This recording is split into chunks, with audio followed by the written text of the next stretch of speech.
Good morning. Welcome into Five Clubs here on Golf Channel, also on PGA Tour Radio. That is Channel 92 on Sirius XM. This program every day is brought to you by Century Insurance.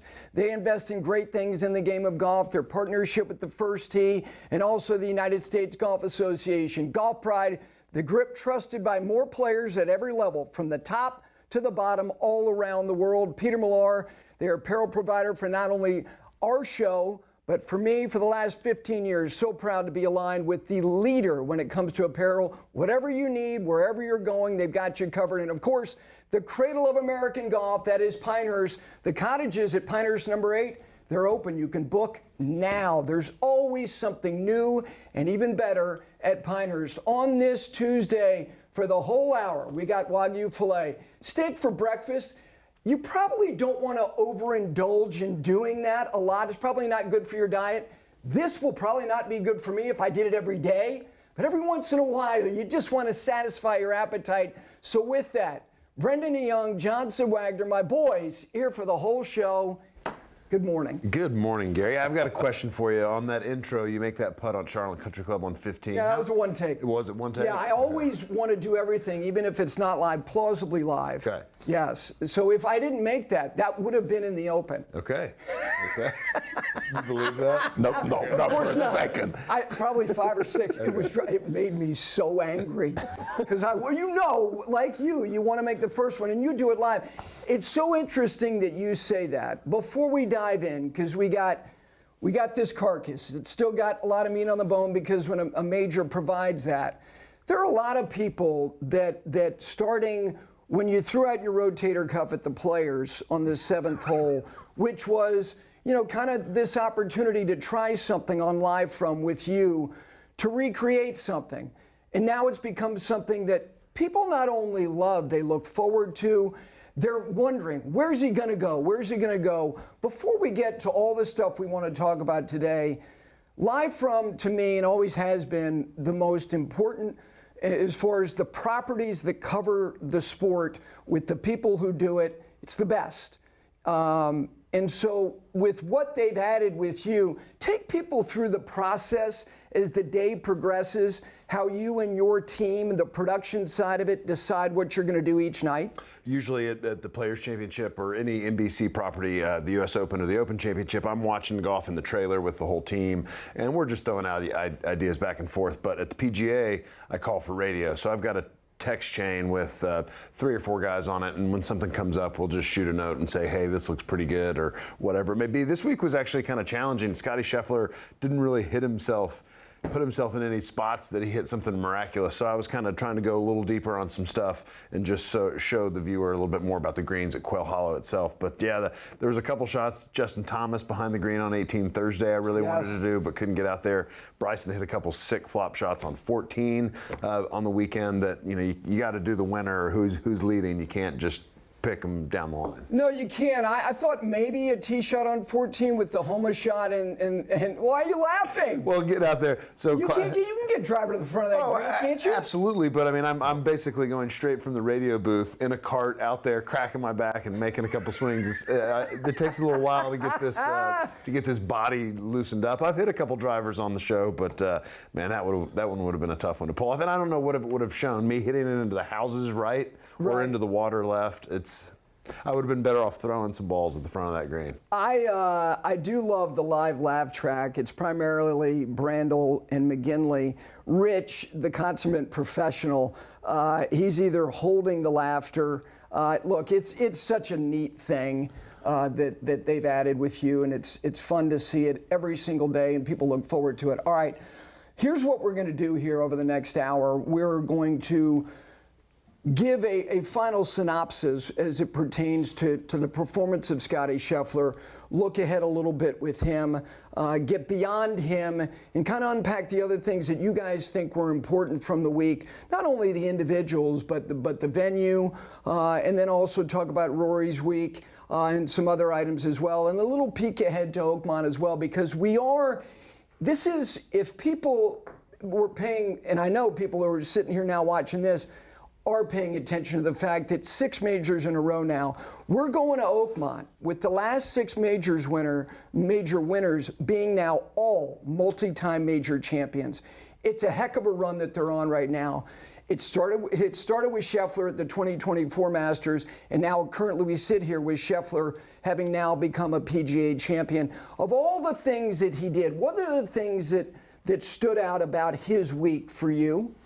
It started early on Thursday. He really didn't have it. He struggled Thursday, and the fact that he was able to put a score on it, I know we talked about this last night, that he was able to get it in a couple under par on that Thursday round was huge. And it almost, and I know it's easy to say after the fact, there was kind of an inevitability after that he was able to scrape it around but still put a score on it. It made you think of the countless times Tiger Woods did it, where he didn't have his best stuff, found a way to shoot something in the 60s. So it started early for me with Scottie. You agree with that? I agree with that, and I just think, in totality for the week, it was his short game, and just looking at his stats, like he was 5th in strokes gained around the green, which I think is a great number, and it speaks to the fact that he just knows how to plot himself around a golf course that he had only played at the President's Cup. I think it speaks to he and Ted Scott's preparation around any golf course, whether they have seen it or not. I mean, look at the Olympics last year. Yes. He had never seen Le Golf National, and just continues to leave it in the right spots. But it continues to blow my mind. Scottie Scheffler can finish 25th in the field in putting, which is a nice week. With his ball striking, that's a nice week putting. Yes. And blow fields away. I mean, he ended up winning by 5 shots. And so when he has these great putting weeks, he just is going to win by 10, 11 shots. And when you look at both his Masters and this win, he won by 3 at his first Masters, 4 putting the last. He won by 4 his second Masters, and now he wins by 5. He is just so far superior than anybody on a difficult test that a major championship provides because of his consistency, because of, he is just so solid through the entire bag. I mean, it's incredible watching it. I don't know if we've ever seen anybody manage a course better than you do with Scottie Scheffler. Wow. He is never out of position. And you talk about the great short game. The fact that he manages the course so well gives him the opportunity to use that short game. I don't care how good your short game is. If you're hitting it out of position, there's certain places you're not going to get it up and down. We never see him out of position. Well, I mean, Sunday on number 3, the whole time, but Sunday on 3, he's in the fairway, wind's kind of helping off the left. It's a middle right pin just on top of that ridge. He pulls it, yes, but he finds the pin high bunker where he doesn't have anything to worry about. Blasts it up there, almost makes it, hangs it on the lip, and it was like, oh man. And then he did it on 5. He missed it short right, had all this green, a straight chip, and I've talked about Quail Hollow and these long irons. You've got to come into these greens with a plan. If you miss it on the left side, you're toast. If you miss it on the right side, you're fine. Actually, 5 was Saturday. He did that Sunday. He hit it over the green and made the long putt. But when you look ahead, not to get too far ahead of ourselves, but when you look ahead to Oakmont, that golf course is going to be brutal. It's firm, fast. I've heard the rough is like this right now. Maybe they'll come chop it down, but as many fairways as he hits, as good of a ball striker as he is. I mean, the debate was, is Rory going to be favored over Scottie at Quail Hollow? And now I don't even think it's a question that Scottie Scheffler will be the big runaway favorite at Oakmont. Yeah, I agree. A couple things that you both said. First, as it relates to margins in winning his first 3 majors, this is a Justin Ray nugget. Seve, the last to do that, when he won his 3rd major in 1983, had won all 3 by 3 or more. That's great company. To what you said about Thursday, in this little leather-bound book, every shot he struck on Thursday is in here, as well as Xander Schauffele and Rory McIlroy. It's a joy to be able to do that on occasion. And when they all walked off the golf course, Scottie played a little bit better than the other 2, and Schauffele shot 72 and Rory shot 74. Those are the things that, in the grand scheme of it, to you, what you just said about Tiger, he's the greatest salvation expert I've seen in my lifetime. 73 into 69 is something that is just, and what it does over the course of a day or 2 with your competition, like you all go into scoring together. And when the boxes are added up and you're going, 69 for him. Mm-hmm. And it wasn't. It was scratchy. The whole thing punctuated. And to what you said about understanding and having the game plan, because of the tight condition of the approaches and the surrounds, which I thought was a beautiful presentation and a great surface, he made the choice to use putter from off the green on several occasions and did so on the first day, and he made eagle. He put it up there in the proper place, the right miss. So it was a front right pin, and he and Rory were in the exact same place, and he put it from off the green, and he makes it. And he makes a 3, and he turned around, he made a double on the next. That's a different conversation, which you addressed that night.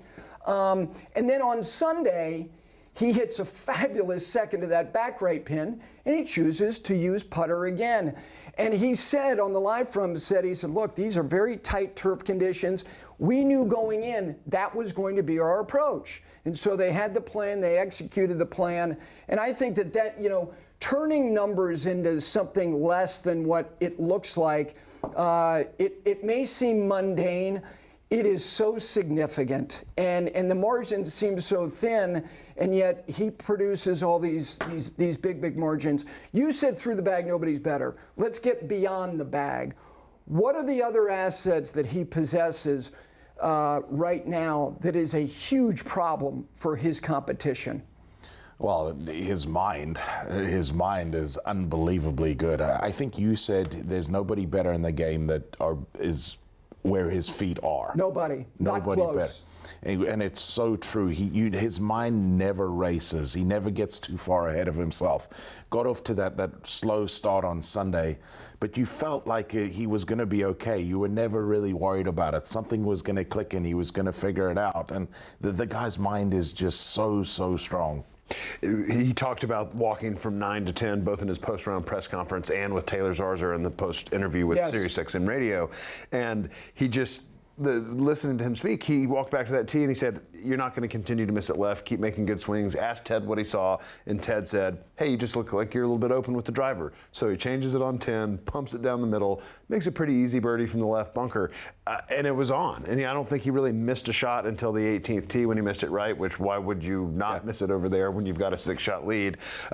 It's his mind, and what I'm really excited about is he's playing Colonial, he's playing Memorial, and we go back to last year when he won the Masters. He went and won the RBC Heritage the very next week. Speaking of his mind, like, you are exhausted after you get in contention, and even Myrtle Beach on the PGA Tour, an opposite field event, much less win a major, what it drains out of you. And for him to be able to go, I expect him to be right there again at Colonial. I listened to his press conference, he almost sounded excited to be playing Colonial next week. Like he's like, I can't wait to get going again, and that's so difficult to do. It was actually, in doing the post on PGA Championship Radio on SiriusXM, listening to the whole thing, I thought it was so good, all of it, and I thought it was instructive as well for people and young players as well. And I'll get to that point in just a second.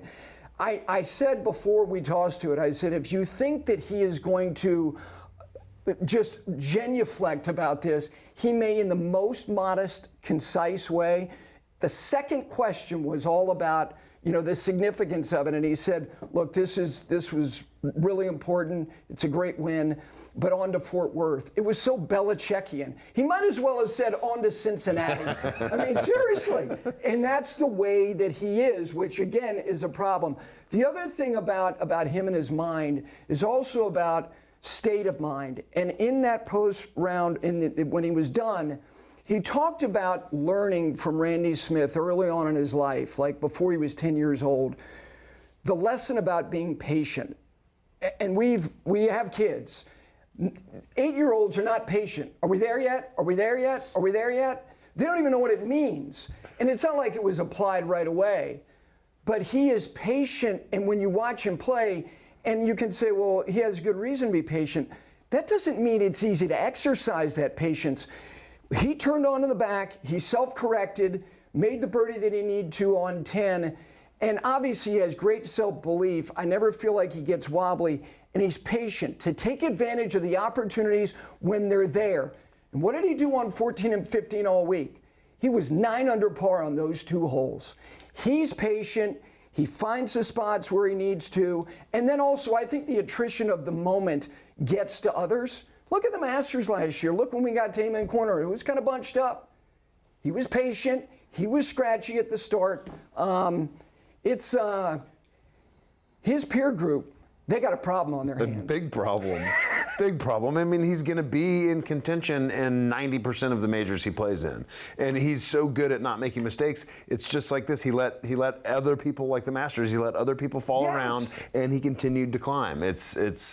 Well, he's going to be in contention, and now he's turned into a hell of a closer. What's this, 8 in a row? 8 in where a he's row. taken the 54-hole lead and closed the deal. 8 in a row. A lot of it grown on that lead. I mean, And 3 majors with a 54-hole lead. Yep. From the first one he closed when he admitted it was not an easy Sunday in 2022 in Augusta, Georgia. All right, we got much more to get to here with Brendon and Johnson. Wagner Filet, their show on Monday nights on SiriusXM's PGA Tour Radio, 8 Eastern. When we continue, the others. So many other storylines that you always get in a major championship. The week for Rory McIlroy as well. Little peek ahead to Oakmont. We got him for the whole hour. We're back with you right after this.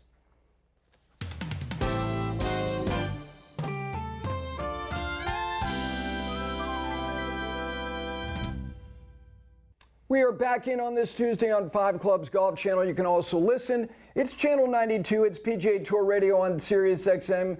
Steak for breakfast, the whole show with Brendon and Johnson, their program on SiriusXM. They had it last night. It's every Monday night, 8 Eastern. This segment of our program brought to you by Peter Millar. When it comes to refining performance, luxury, and style, they do it better than anybody and always have.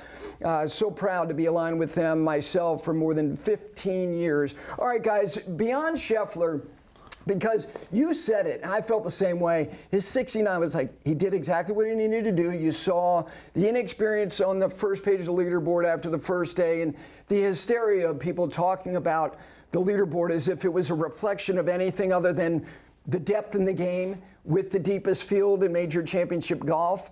And then the next day doing what he needed to do, and even though he was 3 shots back, his shadow was long. And then all of a sudden Saturday unfolds, and here comes Rahm, and here comes DeChambeau, as if we had any doubt, because Bryson DeChambeau is built for these environments. He loves them. I think he is nourished by it. Whether he was on the PGA Tour or on LIV, doesn't matter. He digs this stuff. And now that's 6 majors in which 5 of them he's been in the top 6, including a win in 2 seconds. Missed a cut in the Open last year. Let's start with him. Give me a thought about Bryson, just overall his week. Overall his week, again, as you say, he's a big game hunter. He's built for this. He loves it. He relishes it. He relishes the big crowds. He plays into the big crowds. He takes a lot of the oxygen. He really does. You can see where Bryson is going. And it's fun to watch. He really is good for the game of golf. He is. I mean, he drives the ball unbelievably well. He was first in strokes gained off the tee and driving distance last week. He seems to have a lot more control over the driver right now, especially when it comes to majors. For me, though, a little bit his iron play. I believe he was 47 in strokes gained approach. And he wasn't great at Augusta. He's talking about the equipment. He's always trying to figure it out, and it's the 3D printed faces with bulge that roll. And I think he's going to probably have something else, maybe different in the bag. I would imagine in a month at Oakmont. But for me, the biggest improvement in his game that I've seen from last year to this year is his short game.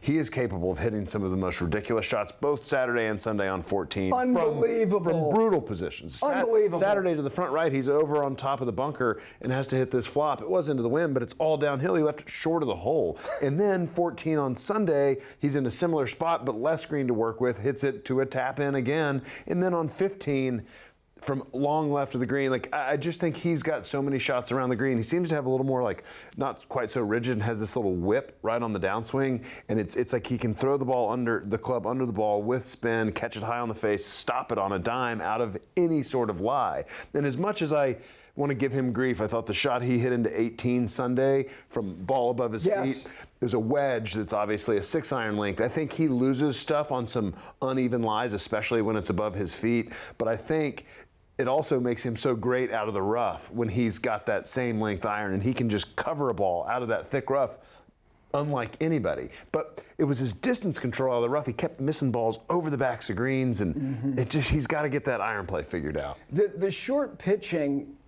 I agree with you about the 2 on 14. It's when you see it like in real time and when you're watching it live, from the exit and where the head goes, it almost looks a little wishy. It's like, but it's effective. And He hit, I thought, his second shot to 15 on Saturday. He's in a juicy rough on the right-hand side, uphill, 5-wood, that he gouges all the way to the back of the green. I'm like, okay, that's absurd. Okay, so the Saturday finish is 5-5-4. The 9-iron that he hit on Saturday, and let's get to these irons and that shot under that circumstance with wind that is the same direction that the wind is on the previous hole, which is 16, and maybe he got a gust, and I heard him talking to Mark Immelman before he went out on Sunday. I don't know exactly what they were talking about that, but I couldn't hear exactly what they were saying. The iron play, how appreciably more precise does he need to be? Because that shot was so debilitating considering the guy who was behind him, who was not going to blink, because the 3-shot lead felt like 6, and for him it was, because he was right there. And he gave up 2 shots on Saturday on the 17th hole. It's almost like Bryson needs to sort of take a page out of Rory's book, what Rory started working on, these controlled iron shots, the 3-quarter shots, the off-speed stuff where he can flight the ball down. You know, Bryson's still to the point now where he's trying to hit everything through the wind, trying to hit it solid enough. And yeah, I think the iron game, that is the big deficiency, and it's going to have to tighten up, especially when wind conditions get like they did over the weekend, where that wind was gusty. It was up and down, and it became a little bit more tricky. I would say the one shot that I think represents his iron play the best was 13 on Sunday, par 3, straight downwind on the weekend with a lot of wind. And Bryson is pretty much exclusively a drawer of the golf ball. So he's playing this shot downwind off the right to a back pin on one of the hardest greens on the golf course. He flies it too far, it goes over the back of the green, and he doesn't get it up and down. He said to the media after, he said he hit a beautiful shot on 13. And I think what Rory has learned, to your point, is Rory can shape, like if you can shape that shot into the wind on 13, it'll hit so much softer. So I think he's pretty good at the 3-quarter stuff. He's got that clock method he works off of, a 10 o'clock, a 9 o'clock, and 11 o'clock, all on his backswing. I just think it's the fact that he needs to be able to hold it into that right to left, helping win sometimes. And the one-dimensional nature of his shot shape really kind of cost him at Quail Hollow. I just, to what you said about his short game, for him to be digging deep and getting into the real heat of all of these majors with his iron play being less than what it really needs to be. And you go back to when he won at the U.S. Open, walking out there, I'm walking kind of between him and Rory's group, and his up and down on 8 on that Sunday, and 10 as well to make birdie, to make 4 there. That was so spicy.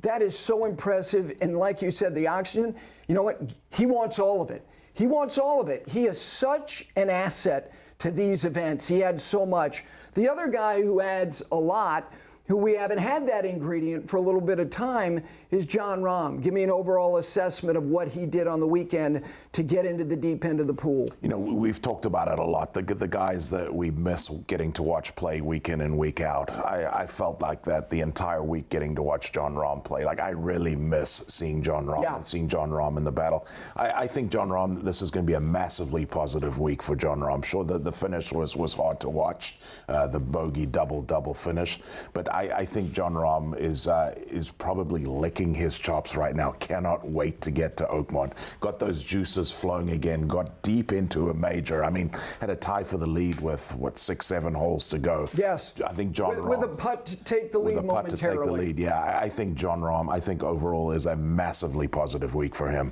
I completely agree, and I think one of the coolest moments on Sunday was Jon Rahm's putting for birdie on 12 and Scottie Scheffler's putting for birdie at the same time on 11, and those greens are only 60 yards away from each other. While Jon Rahm's ball is rolling towards the hole on the CBS coverage, you could hear a roar from over on 10, and that was kind of such a defining moment. Jon then knows what's going on, knows he's running out of holes, and the putt on 13 was great. Great. Not getting it up and down on 14, 15, put himself in that position to have to go force on the green mile, and it just jumped up and bit him in 17. Like, when you finish 17, that Bryson hit a beautiful shot on 17 to the right of the green. You just can't have a ball coming down at that flag, or in his came down just left of it.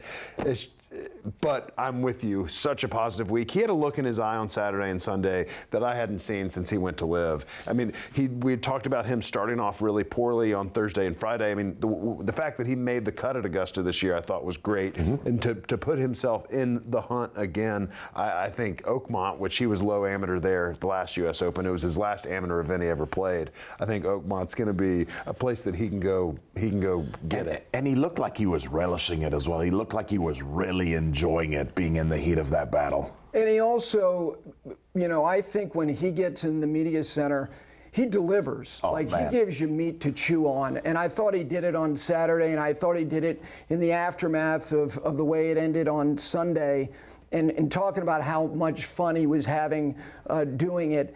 You're right about not taking advantage of 14 and 15. And I will say that left to right putt he had on, and I'm on 12. Was it 12? 12 was downhill right to left. Yeah, okay. So, those putts and some of the putts we've seen him make when he's won major championships, not taking advantage of that puts immense pressure on then knowing who's behind you, who then has and likely going to take advantage of those two holes. It puts you in a really uncomfortable position. You then have to try to take on stuff that it's hard to do. And that gets me to the question about did his finish, does it reflect in any way to preparation? Not because he was ill prepared.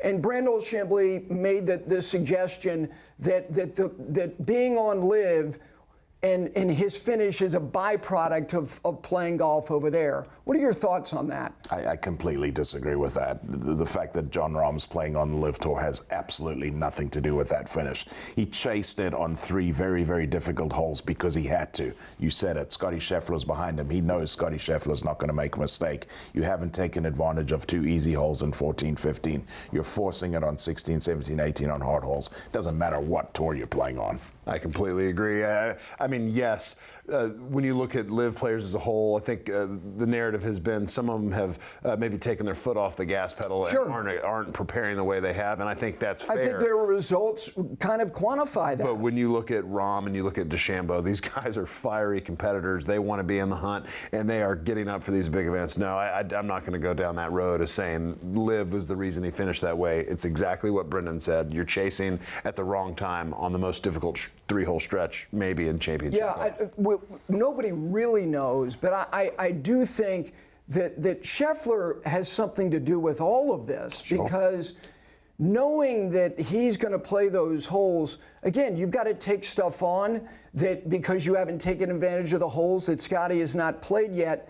Has a lot to do with that. And the fact that Bryson DeChambeau has 2 seconds to win a 5th and a 6th in 5 of the last 6 major championships. I will say this, I don't think their schedule does them any favors, because whether it's hopscotching all around the world or not giving them some type of agronomic simulation that's close to the conditions of what you're getting ready to see, whether it's being at Doral before you go to Augusta National, or whether it's being in South Korea before you come in and you play the PGA Championship. The bottom line is this.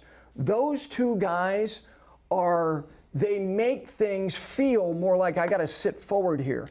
These are heavyweights that have gone in the ring. We don't get title fights much anymore. And we got it. They touched the lead Saturday.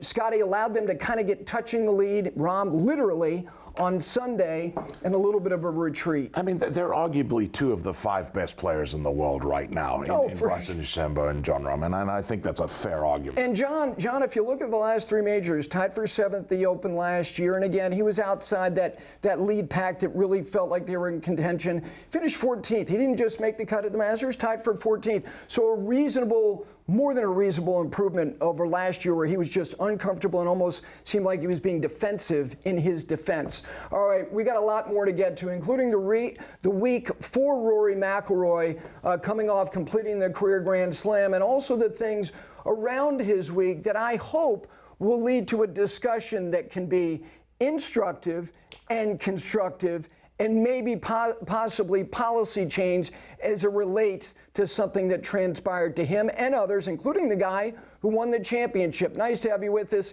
It's Tuesday. We continue. 5 Clubs here on Golf Channel, also on PGA Tour Radio on Sirius XM. Back right after this.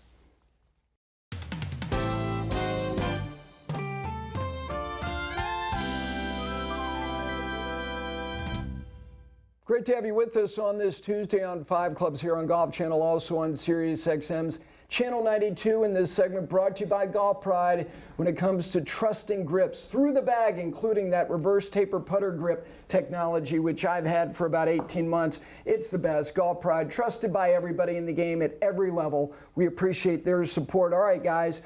Rory, because of what he was coming off of and where he was coming to, naturally you're going, my gosh, this could continue.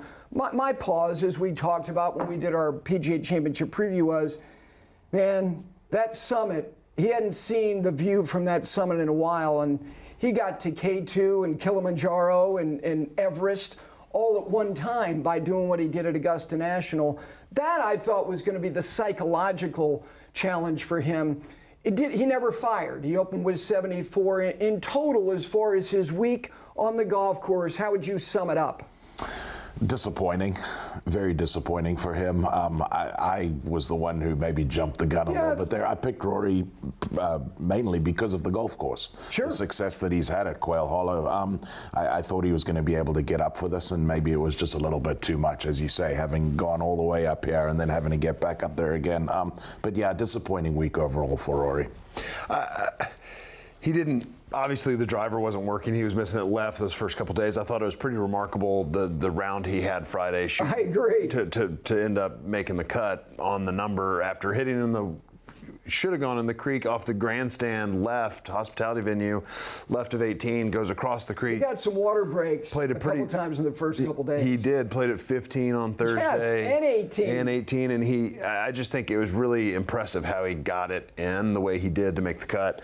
But I know y'all are going to talk about him not going to media, and I just have to say, like, I've done a couple walk and talks with him in the last 2 years now, and I don't really think there's anybody that can appreciate what Rory goes through on a Tuesday or a Wednesday at a major championship. I mean, he did his press conference on Wednesday, goes out and played the back nine late. The crowds are massive. Everybody's yelling at him, wanting a picture, wanting an autograph, and there's so many inside the ropes credentials that every step he takes, someone wants something from him. Sure. And I have so much respect for how he handles himself on a day when he's trying to prepare for a major championship. So I'm giving Rory grace. I get it. Players should talk to the media, but given all he's been through and given how much he gives, I'm fine with Rory not talking to the media. I wish he had, because I think he could have sort of squashed a lot of the rumors and speculation that was going around, but I'm absolutely fine with him not speaking. All right, let's try to make this something that he is the starting point because of what transpired on Tuesday with his driver being deemed non-conforming. And let's just say this, as far as why this happens. It happens all the time. These are the thinnest faces that have ever been manufactured. It is not an indictment of the equipment companies. They make amazing products. But here's the thing. When you have aliens that insist on hitting it out of the center of the thinnest part of that face over and over and over again, the attrition of it is that inevitably that driver is going to go from conforming to non-conforming, literally in a ball, theoretically. Yeah. It happened to Scottie Scheffler. We found out he confirmed it in hindsight afterwards. And so I never know what anybody else is going through. I never know what's on. I'm never going to talk about anybody else's state of mind. When the report that his driver had failed on Tuesday, which meant his gamer is out of the bag, I think that there are several things that you go, okay, what's the policy here? The policy is that the testing is done and it's confidential in terms of the result. And it's entirely up to the player or the player's camp to decide to disclose that information. And so if the information gets out and it's confirmed, if they choose not to say anything about it, what it might do, and what I think it does in this particular circumstance, is do something which is entirely what it's not. Create doubt about anything. There's no doubt here. It's the attrition of the product succumbing to these guys doing something that's extraordinary, which is hitting it out of the center of the face over and over and over again. And to your point about not speaking, what I would say is that I thought he had an opportunity, and again, do I think he was probably a little chafed, to say the least, Friday, knowing that others had also had their drivers removed. And again, they've done nothing wrong, nothing. I thought it would have been helpful just to give context is the best driver we've seen on this property, and as everyone would say is the best driver in the game, is not driving it well and adapting to a new driver head on the eve of a major championship. And the challenges of that. And oh, by the way, let me just add this, and you can say, well, that doesn't matter. Yes, it does. The legal wagering industry is in excess of $100 billion, and golf is a very healthy part of that. This type of information, you may not say it's akin to an injury report in the NFL, but this type of information should be disclosed. It should be transparent for that reason and two other reasons. To completely absolve the equipment companies and the players, because one, it has nothing to do with the quality of the equipment, and two, it has nothing to do with the players doing anything nefarious. This policy needs to be addressed by the USGA, the R&A, the PGA of America, Augusta National, and the PGA Tours. Every driver should be tested, and we should know who's failed, and let's move on. That's it. They've done nothing wrong. Well, and you said it right there. Every single driver has to be tested. So they pick a third of the field. They test a third of the field. That leaves 2/3 of the field whose drivers are not getting tested. How many drivers are being played out there that would have failed? It might have been on Thursday and not on Saturday, and then we don't know. Yeah, and so just to be clear, if I can get on this one, let's say this is the driver face right here. When you do the testing, it is tested all over the center, all over this face, from the high toe to the low heel, and it can fail one of, I think it's a 12-point inspection. And to me, the guidelines are just crazy. I don't think they should be testing during major championship weeks. I thought what Scottie Scheffler said Sunday after winning about his driver fail was awesome. And it really gave us a light. He's playing a previous model of his equipment manufacturer, his last year's model. He'd been using it over a year.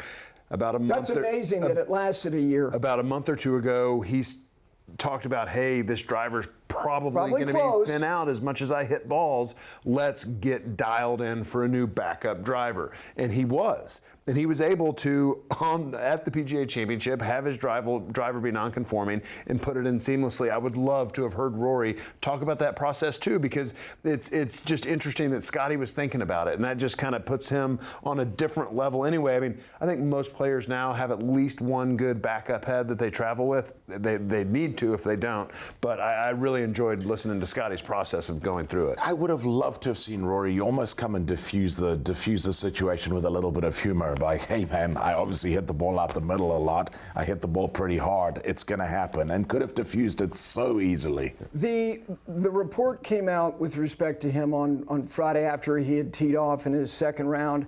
And again, it's kind of like when something happens, and I learned this lesson years ago.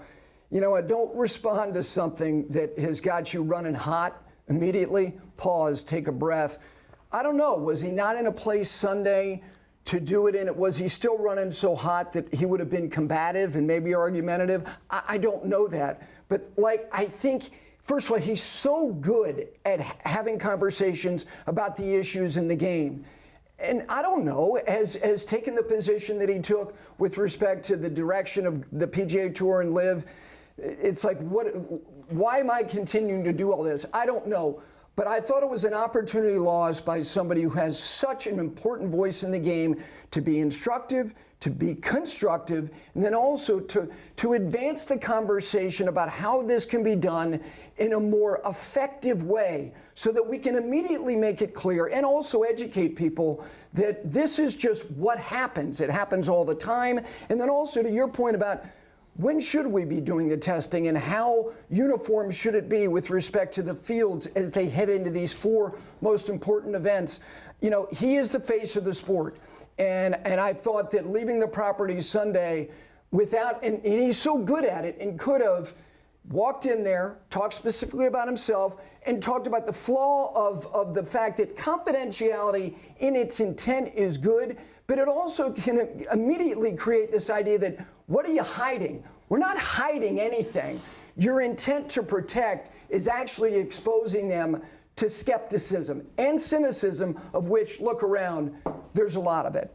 So I just hope that the USGA and the RNA, and I'm going to pursue this conversation with them about what lessons are learned and how can the policy be eradicated and altered going forward. I think it's important to note, too, we had a caller last night on our radio show. He's like, what's the big deal? You just put a new head on there. It should be the same. You have the same shaft. And I think it's important to note, no matter what equipment manufacturer you use, no driver is the same. It could be stamped the same. It could look the same. They're all different. And people add weight here and there. It takes a while. Like, for me, you can speak to this as well, but when I was getting a new driver, I used to like to get 4, 5, 6 heads. Then out of those 6 heads, maybe 2 of them did what they were supposed to. And when you are more fine-tuned and have the speed that Rory has, it may be even a finer number. Scottie as well. So that's why the importance of it. It's not just as easy as clicking a new head on. No, it isn't. For example, with their manufacturer, I have the same. Victor Hovland, he likes a loud sound at impact with his club. Product is the same as Louis Oosthuizen, who wants it to be essentially dull. Mm-hmm. And so you guys are so particular as you are, because you do things that we don't identify with. So you're right. You just don't replace and go, okay, we're all good. We're all good. It doesn't work that way. All right, when we come back, little peek ahead, because the men's game in the major championships, they're on a hell of a run. 6 in a row by guys who are now all multi-time major champions. And guess where we're headed? Brawny, beefy, all grown up Oakmont. We take a look ahead at that when we continue right here. Back after this.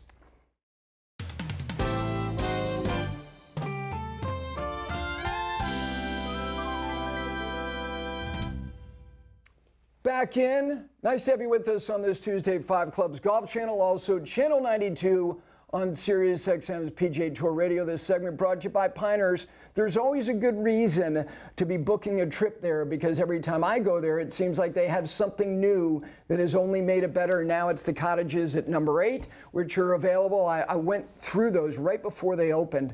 They're awesome. They are awesome. And the clubhouse at number 10 and the restaurant there. And of course, number 11, they're going to start construction here soon enough on that Court Crenshaw, the cradle of American golf, Pinehurst. Okay. Before we do Oakmont for just a minute, I do want to mention, look, when guys get their highest finish in a major, that's awesome. And it's also impactful in terms of what it can mean for them going forward. Harris English has got to win, and now with this and all the points, in terms of his position, is poised to be on another Ryder Cup team. A guy like JT Poston from the state of North Carolina. I hated that he missed the putt on 18. Could have been in that tie for second. Finishes 5th. Davis Riley made an 8 on 7 and then played the balance of the round. I thought, oh no, don't shoot 78. No, he held it together. Guys like that. Is there one particular guy a little bit further down, including maybe one of the guys that finished second, you're like, that's awesome? Well, he's not further down. It's Harris. Harris. For me, to go out and shoot 65 on that last round. And as you say, essentially, I mean, what, now number 7 on that Ryder Cup's points list?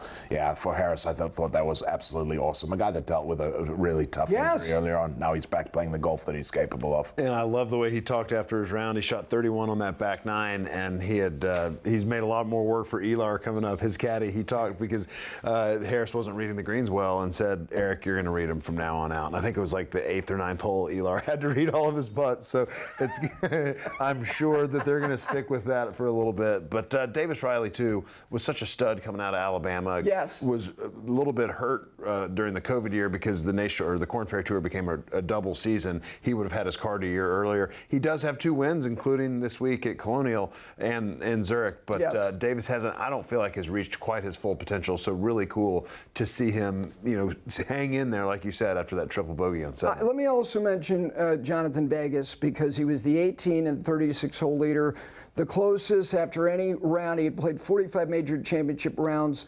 before this week. The highest he'd ever been after any of those rounds was a tie for 9th. To lead a major championship one night and then 2 nights is awesome. And I thought that he's such an affable, delightful guy. I thought he handled that experience and talking about the gratitude and the enjoyment of it all. And he hung in there and finished strong and had a wonderful week. With respect to Oakmont and the run that we're on and the challenges that it presents, it's the quintessential. If America is going to offer the world the sternest championship examination they can, if you want to start there or Shinnecock, I don't think the list is very long at all. Just Oakmont, what comes to mind and what stands out? Brutality. It is the hardest place I've ever played. I played the 07 Open there. It was brutal. I never even sniffed making the cut. I think I was over after the first hole. But I've heard from a guy that works for Golf Channel that did a site visit for our live from set. He was there a couple weeks ago, and he said the greens and the fairways were brick hard, narrow fairways, and he literally went like this. He said the rough is like 6-8 inches. I got 2 pictures yesterday of the rough.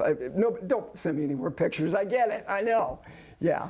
More of the same of what Johnson said. You said it. When you think U.S. Open, Oakmont's the one that comes to my mind right away. It's a tough golf course, big golf course, high rough, slopey greens.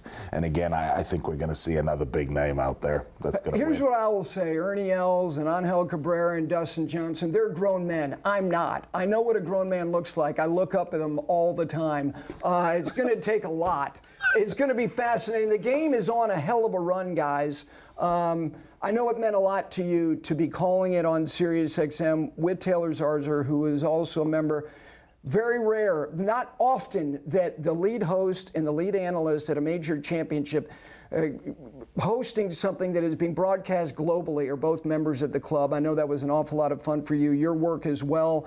Their show on Monday nights on SiriusXM. Tomorrow, Lydia Ko will be joining us, and Will Lowry. Have a great Tuesday, everybody.